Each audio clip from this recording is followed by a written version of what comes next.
생명의 샘가에서 요한복음을 묵상하고 있습니다. 오늘은 20번째 주제로 요한복음 5장 1절에서 5절까지 베데스다 목가라고 하는 주제이죠.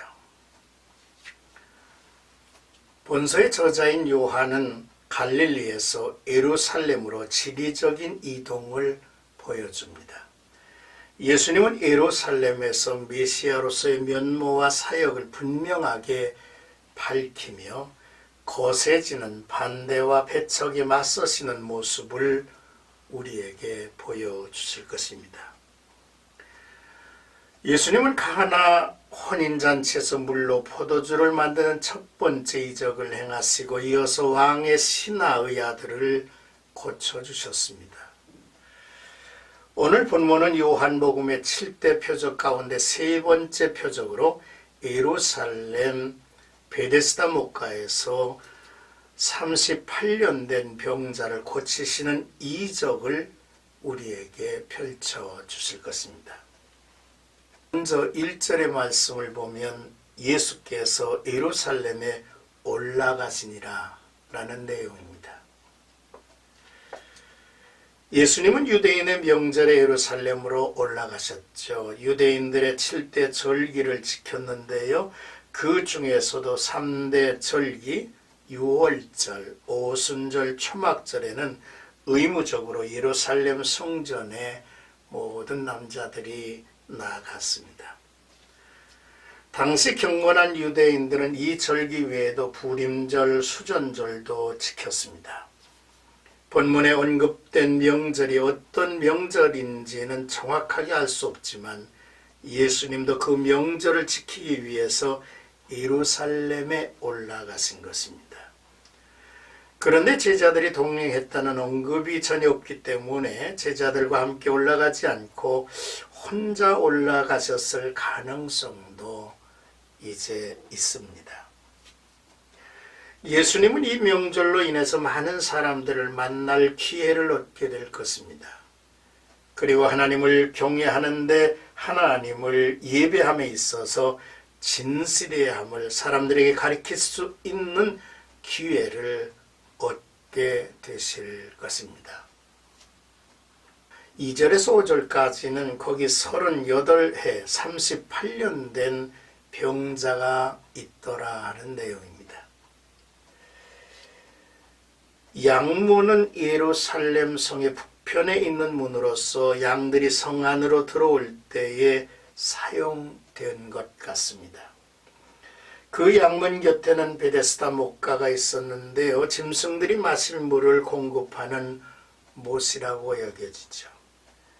이곳에 행각이 5개 있었습니다. 그 행각 안에는 많은 병자와 맹인과 다리 저는 사람과 혈기 마른 사람들이 누워 있었습니다. 그 중에 38해 된 병자도 있었습니다. 많은 사람들이 건강을 잃습니다. 그의 삶의 리듬을 잃어버립니다. 자신이 고통스러운 것만이 아니라 가족에게, 이웃에게 무거운 짐이 되기도 합니다.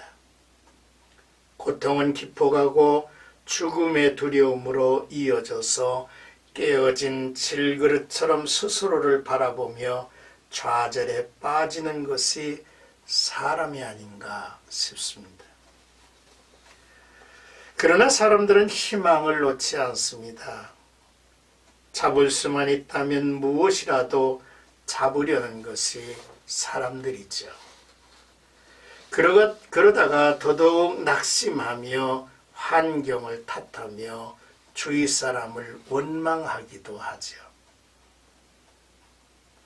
욥기 10장을 보면 내 영혼이 살기에 곤비하니 내 불평을 토로하고 내 마음이 괴로운 대로 말하리라 이렇게 표현을 했습니다.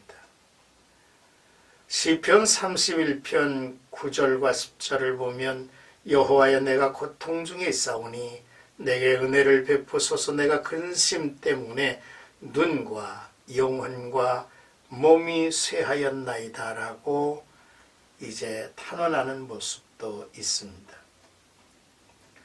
많은 병자들이 베데스다 목가에 모인 이유는 모세물이 초자연적으로 움직일 때에 먼저 들어가는 자는 어느 병이든지 고침을 받는다는 민속 신앙이 있었기 때문입니다. 분명히 그 모세는 지하로부터 뿜어져 나오는 에너지, 어떤 열기나 혹은 물의 흐름의 영향으로 인해서 때때로 못에 있는 물이 끓어오르는 현상이 있었던 것 같습니다. 이 같은 현상을 가리켜 천사가 내려와 수용을 하는 것이라고 여긴 거죠. 사람들은 일상의 삶 속에서 그들에게 도움이 될 무엇인가를 항상 찾습니다. 증명이 되지 않는 민속신앙에 혹은 점성술의 마술에 목을 매기도 하죠. 이 같은 모습은 시대가 바뀌어도 결코 달라지지 않았습니다.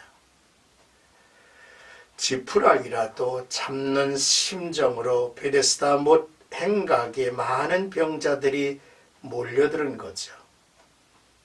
38년 된 병자도 거기 있었습니다. 그 기간이 명시된 것처럼 오랜 세월 동안 병에 시달리고 있었으며 정상적인 생활을 할 수 없었던 인물입니다. 하나님의 아들 예수 그리스도를 만나야 할 많은 사람들을 우리들은 봅니다. 모든 부분에서 채워지지 않은 채 떨어져가는 곳을 기쁨이 더해지는 곳으로 변화시키시는 예수님. 죄인을 거듭나게 하시고 더럽고 짓밟혀 상처뿐인 여인에게 눈을 뜨게 하여 믿음으로 구원을 받고 참된 예배자로 부르신 예수 그리스도. 죽어가던 왕의 신하의 아들에게 생명을 주어 살려주신 예수 그리스도를 바라볼 눈이 우리 모두에게 열려야 하는 것입니다. 예수님은 우리에게 오셔서 당신의 일을 거침없이 펼쳐 가실 수 있는 분이기 때문이죠. 오늘날에도 많은 사람들이 베데스다 목가에 있었던 사람들처럼 헛된 바램을 가지고 불안해하고 불만을 품고 분노를 더하면서 자신의 힘으로 해결할 수 없는 문제를 안고 신음하고 있음이 사실입니다. 우리에게 다가오시는 주님을 바라볼 수 있어야만 합니다.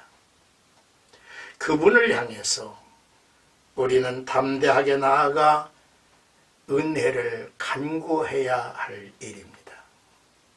오늘도 예수님은, 우리의 주님은 구하고 찾고 두드리는 자들을 기다리고 계시는 분이기 때문이죠.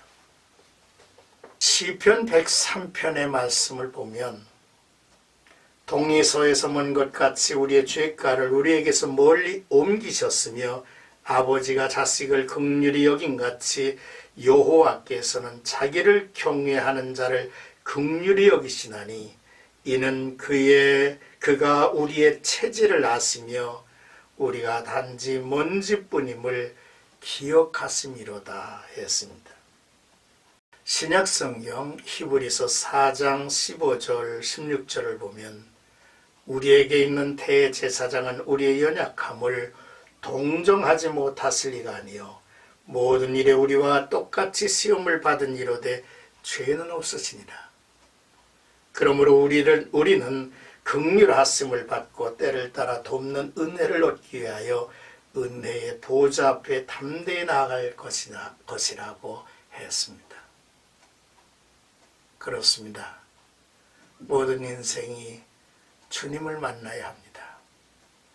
주님에게 다가가서 은혜를 입고 그분의 풍성한 생명으로 우리가 살아가야 할 그러한 무리들임을 알아야 할 것이죠. 오늘도 나와 여러분들의 삶에 이러한 축복이 있기를 축원합니다.